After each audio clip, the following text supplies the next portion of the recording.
6월 26일 금요일 새벽 예배 본문의 말씀은 신명기 15장 12절로 마지막 절 23절까지 말씀이 되겠습니다. 신명기 15장 12절로 마지막 절 23절까지 말씀을 통해서 함께 은혜를 나누도록 하겠습니다. 자, 이제 15장의 후반부에 해당하는 오늘 그 12장부터 마지막 절까지에서는 매 7년, 즉 안식년마다 실시해야 할 같은 동족, 동포, 히브리 사람으로서 그런데 종되었던 사람들, 어떻게 해서 하다 보니 노예가 되고 종이 됐어요. 노예란 표현보다는 종, 형편이 안 돼서 어느 집안의 종이 됐을 때, 그러면 그 종이 히브리 사람이면, 즉 이스라엘 사람이면, 같은 동포면 7년마다 해방을 시키라는 거예요. 대단하죠. 인류 역사상 노예 제도라든지 우리나라도 조선시대 이전에는 집안에 종들이 있지 않았습니까? 노비라 그래가지고. 근데 하나님께서는 이때부터라도 7년 동안 일을 부렸으면 7년째에는 이제 해방시키라는 거예요. 종 해방에 대한 규례를 말씀하십니다. 자, 한번 보겠습니다. 12절입니다. 내 동족 히브리 남자나 히브리 여자가 내게 팔렸다 하자. 즉 이제 종이 됐다는 거예요. 만일 6해, 즉 6년 동안 너를 섬겼거든 7째 해, 7년째 되는 해, 즉 안식년에는 너는 그를 놓아 자유롭게 할 것이요. 결국은 안식년에는 그때는 하나님의 해, 7일째 천지창조 6일을 하시고 7일째 쉬셨고, 이 6년 동안 일하게 하고 또 1년 동안 열심히 일했으면 7년째에는 온전히 안식해라. 어떻게 보면 하나님의 그게 세우신 질서였기 때문에. 네. 그래서 돈을 버는 것도 그렇고 집안에 일하는 종이라든지 노비라든지 이런 사람들도, 심지어는 땅까지도 쉬게 했단 말이에요. 휴경. 온전하게 모든 피조물들이 다 온전하게 쉴 수 있도록, 그게 하나님이 세우신 안식년에 대한 제도입니다. 13절을 봅니다. 그를 놓아 자유하게 할 때에는 빈손으로 가게 하지 말고. 참 대단하시지 않습니까? 종을, 노비를 그냥 해방시켜주는 것도 감사할 일인데 빈손으로 보내지 말라는 거예요. 그럼 어떻게 하냐? 14절 내 양 무리 중에서와 짐승들, 그리고 타작 마당에서 농산물, 곡식, 그 다음에 포도주 틀에서 과일, 그러니까 육축, 그리고 곡식, 그리고 과일, 포도주 틀에서 난 그런 것들을 그에게 후히 주라는 거예요. 조금 주는 것도 아니야. 후히 주래. 그러면 곧 내 하나님 여호와께서 내게 복을 주신 대로 그에게 줄지니라. 하나님께서 나에게 복을 주셔서 풍년이 되고, 하나님께서 나에게 복을 주셔서 짐승들이 새끼를 잘 낳고, 이 모든 하나님이 허락하신 대로 갚으라는 거예요. 주라는 거예요. 이 말은 무슨 말이냐? 그럼 하나님께서 더 주시겠다는 거예요.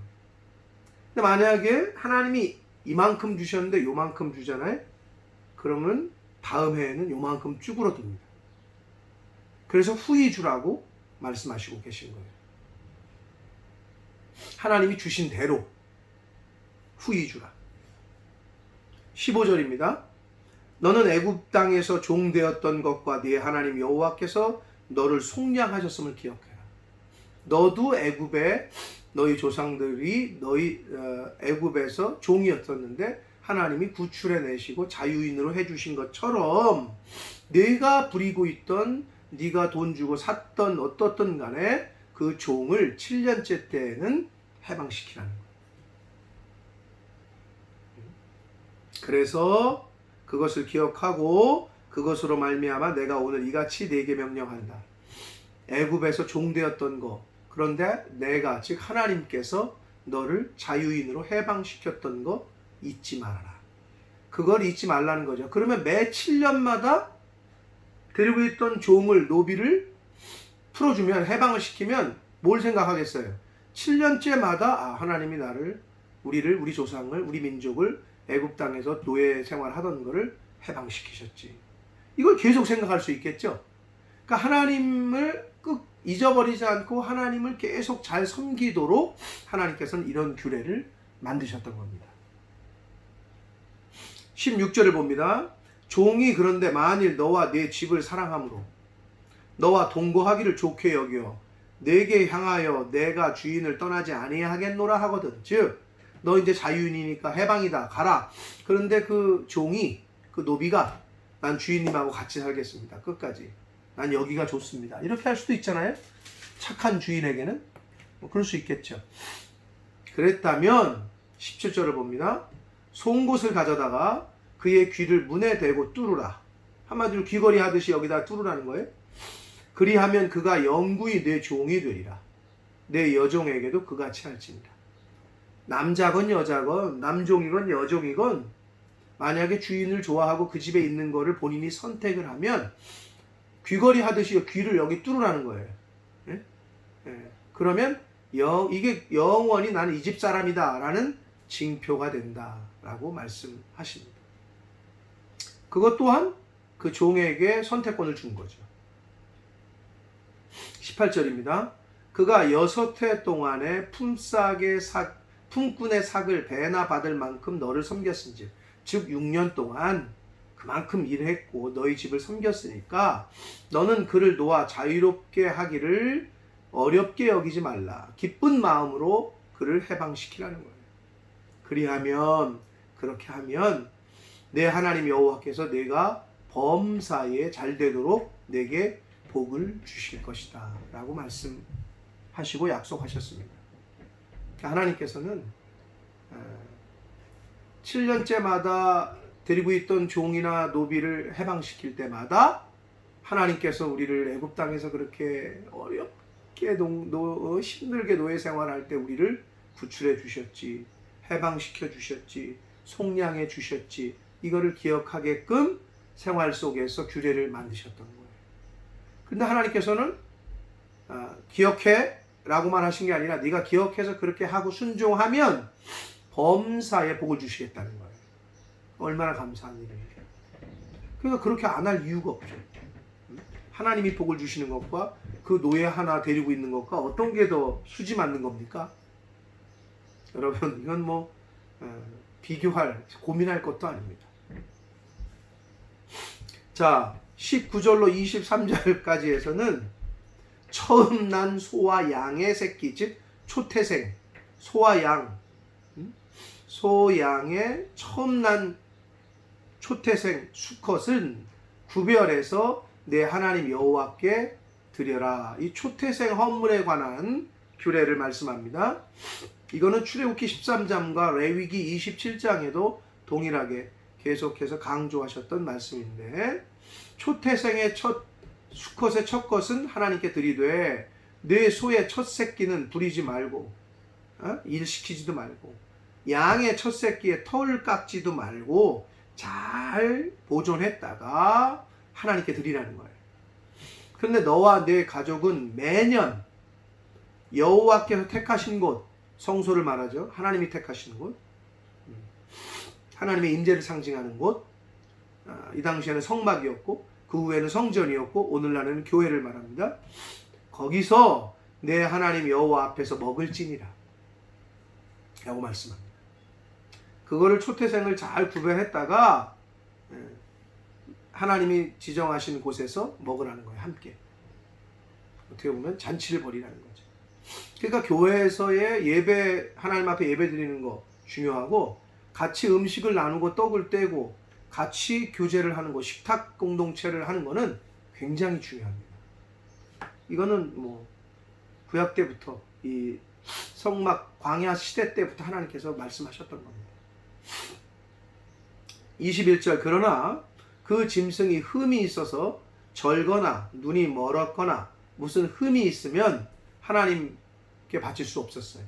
흠이 있다면 하나님께는 온전한 것, 아주 최상의 것을 하나님 앞에 드리는 훈련을 하나님께서는 이때부터 시키셨습니다.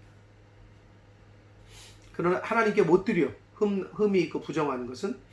그러나 22절 내 성 중에서 먹을 순 있어. 집에서는 부정한 자나 정한 자나 다 같이 먹기를 노루와 사슴을 먹음같이 해라. 누구든지 같이 먹을 수 있었다는 거예요. 그러나 오직 피는 먹지 말고 물같이 땅에 쏟으라. 이게 하나님께서 초태생 헌물에 대한 규례였습니다. 사랑하는 성도 여러분, 근데 오늘날 우리가 뭐 짐승 잡지 않잖아요. 그래서 어떻게 보면 오늘날 10의 1조라든지 천예물이라 그래서 우리가 뭐 돈을 내가 직장을 처음 들어가서 벌게 됐다든지 뭐 하여튼 천예물, 첫것이라는 의미를 부여해서 하나님 앞에 드리는 예물들이 있죠. 그건 본인의 신앙대로 이제 하시면 되는데, 야고보서 1장 18절에 야고보 사도가 뭐라 그랬냐면 너희가 바로 첫 예물이다. 우리가, 예수 믿는 우리가, 내가 하나님 앞에서 첫 예물이라는 거예요. 그러므로 내가 예수를 안 믿다가 예수를 믿게 되잖아요. 그럼 내가 첫 번째 예물이에요. 예수 믿는 사람이. 그렇기 때문에 부정하거나 더럽거나 거룩하지 못한 행동들을 하면 안 되는 거예요. 왜? 여기 뭐라 그랬어요? 첫 예물은 아주 구별해서 하나님 앞에서 가장 좋고 더럽히지 않고 더럽혀지지 않고 부정하지 않은 온전한 것을 하나님 앞에 드릴 수 있었고, 그렇지 않은 건 못 드렸단 말이에요. 우리가 예수를 믿고 그리스도인이 됐어요. 하나님의 자녀가 됐어요. 그럼 그때부터 우리는 첫 예물인, 초태생의 첫 예물인 것처럼, 우리가 하나님 앞에 드려지는 예물인 것처럼 거룩하게 살려고 노력하고 부정한 것을 악으로부터 멀리하는 그러한 자세를 가져야 될 줄 믿습니다. 사랑하는 성도 여러분, 하나님께서 오늘 말씀 속에서 어떻게 보면 종이라고 그랬는데, 가난하고 힘없고 연약한 사람들, 우리보다 밑에 있는 사람들, 이렇게 보시면 됩니다. 그들을 귀하게 여기고 그들을 대하고 또 그들을 존중하고 하는 자세, 이건 크리스찬으로서의 꼭 필요한 자세고, 그렇게 할 때 어떻게 해요? 하나님께서 복을 주시겠대. 범사에 잘 되는 복을 주시겠대. 근데 사람들은 연약해서 어리석어서 그 사람을 더 쪼아, 자기 밑에 있는 사람을 더 괴롭혀, 내가 편하려고. 그런다고 여러분 내가 잘 되지 않습니다. 오늘날에는 또 세상에서 갑질이라 그래가지고 잘못하면 걸려 들어가요. 비난받고 감옥도 갑니다. 뭐하러 그렇게 어리석게 합니까? 하나님이 말씀하신 대로 그들에게도 잘 대해주고 그들을 잘 섬기면, 오히려 잘 섬기면 하나님께서 범사에 잘 되는 복을 주시겠다 약속하셨습니다.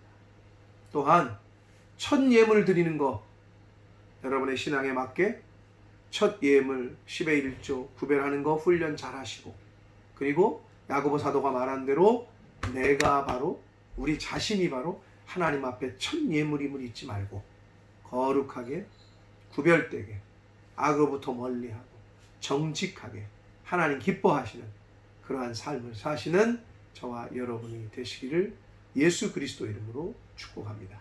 기도하겠습니다. 살아계신 하나님 아버지, 감사합니다. 오늘도 새 날을 허락하시고 새 생명을 연장시켜 주시고 하나님의 말씀을 전하고 들음으로 하루를 시작하게 하시니 감사합니다. 아버지 하나님, 안식년마다 매 7년마다 종되었던 사람들, 노비였던 사람들을 해방시켜주고 자유를 주고 그들에게 후히 또 재산도 나눠주고 먹을 것도 나눠주어서 해방시켜라 말씀하셨습니다. 또 첫 예물, 초태생, 첫 것은 하나님의 것이니 하나님 앞에 구별되게 성별되게 해서 잘 온전하게 바쳐라. 아버지, 야고보 사도가 야고보서 1장 18절에 바로 너희가, 우리가 하나님 앞에 첫 예물임을 라고 말씀하셨습니다. 아버지, 바로 저희가 하나님 앞에 첫 예물임을 잊지 말고 이 세상에서 구별되게 성별되게 악으로부터 멀리하며 하나님 말씀 순종하며 살아가는 한 사람 한 사람 저희 모두가 되도록 주여 은혜 내려 주옵소서. 그리하여 범사에 내가 너에게 복을 주시겠다 하신 약속의 말씀을 다 받아 누리며 경험하며 사는 복된 인생이 되게 하여 주옵소서. 예수 그리스도 이름으로 축복하며 기도 올리옵나이다. 아멘.